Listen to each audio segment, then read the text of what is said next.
What's going on, everybody, and welcome back to JohnnyKpicks. And in this video, I'm going to go over all of my bets that I placed so far for UFC London. Please hit that like button, make friends with that subscribe button, and don't forget to turn on those notifications so you don't miss out on any of my new videos or live streams. So UFC Vegas 50 was another profitable fight card. I ended up cashing 7 out of my 9 bets for a total of plus 6.98 units profit. And now that makes 4 winning fight cards in a row. I'm not gonna lie, this is probably one of my better runs that I've had for UFC betting. And trust me, I'm gonna keep the streak alive this week. So without further ado, let's get to my bets. The first bet I have is an underdog bet. I have a 1 unit bet on Shore to win, and I got that at plus 140. So I know Valiev is gonna be a tough test for Shore, but I'm really high on him. I really like his grappling and wrestling, and his striking is pretty good as well. Valiev may have the striking edge if the fight plays out on the feet, but if this fight does get to the mat, I do think Shore has the better wrestling and grappling. Also to note, Shore is going to have a 2-inch height and a 4-inch reach advantage, so he's going to be the bigger fighter, and I do think he's going to be able to take down Valiev, because Valiev's takedown defense is only 50%. And another thing I really like about Shore is his cardio does not fade. He goes all out for 3 rounds, and Valiev does tend to slow down as the fight goes on. I don't think he has cardio issues by any means, but he's just a little bit lower volume. So with all that being said, I really like Shore in this matchup. I think his cardio is going to be able to hold up throughout 3 rounds, and he's going to be able to get a decision win here. Next bet I have is another underdog bet. I bet 1.25 units on Aspinall to win, and I got that at plus 100. So depending on the sportsbook that you use, Aspinall might be the slight favorite now, but I do think he's going to be the more explosive fighter in this matchup. He's going to have the speed advantage, and also he's going to have the wrestling and grappling advantage. Volkov is a big guy, and he does have a lot of experience, and he's a pretty good striker as well. But I just think Aspinall's speed and pressure is going to be too much for Volkov in the end. I don't think there's going to be a first round knockout because I think there's going to be a feeling out process. But once the second round hits, I think Aspinall is going to be able to get a knockout here. So if you can find Aspinall at plus money, I would grab him right now.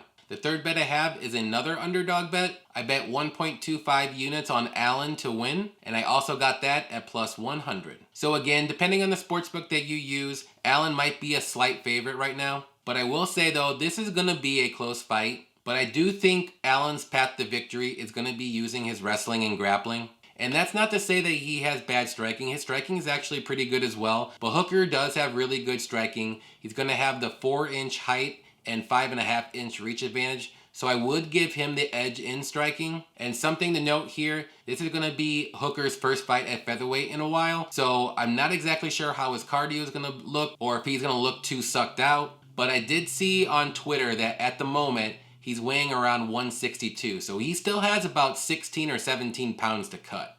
But with all that being said, I do think Allen's going to be able to get Hooker to the mat. I do think he's going to implement a grappling and wrestling game plan. I don't see him striking with Hooker for too long. So if that's the case, I like Allen all day. The next bet I have is a 3-fighter parlay. I bet 1.25 units on Topuria, Mokaev, Pavlovich to win, and I got that at plus 116. So with Topuria, yeah, he's the real deal. I do think he's the better fighter in this matchup, and his clear path to victory is to get this fight to the mat, which I do think he can because Herbert's takedown defense is only 30%. And once that happens, I think he can either get the ground and pound knockout or a submission real quick after that. And with Mokaev, he's got a lot of hype at the moment, but it's for very good reason. He has a 23-0 amateur record, and he's coming in with a 5-0 pro record. And I know Durden is a wrestler, but I do think Mokaev's wrestling is a little bit better. In the striking department, they're both pretty decent. I may give Durden the slight edge in power, but either way, I see Mokaev either winning on the feet or on the mat.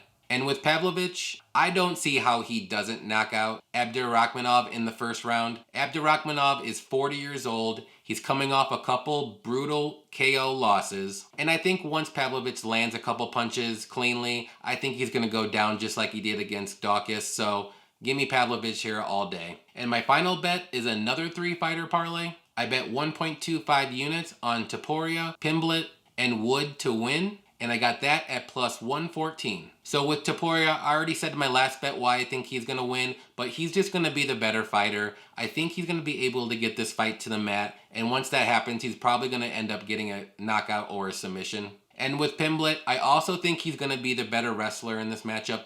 On the feet, it may be a little close, but I do favor Pimblett. And if he can get this fight to the mat, which I think he will, he's going to have zero issues, and I think he's going to be able to get a submission or a decision. And with Wood, I do think he's also the better fighter in this matchup. He's really quick on his feet. He has good quick jabs and punches. And if this fight does get to the mat, he's the better wrestler as well. The only little red flag for me though is Morales does have a little bit of power in his hands, but he's really low volume, so he's going to have to land that one clean punch, which I don't see happening. But either way, I do think Wood's going to win a pretty comfortable decision. Alright guys, so those are my bets so far for UFC London. Be sure to check back on this video in the comment section, on Twitter, or on my Instagram for any added bets that I make. Good luck to everybody who's betting this weekend, and until next time, happy fight night.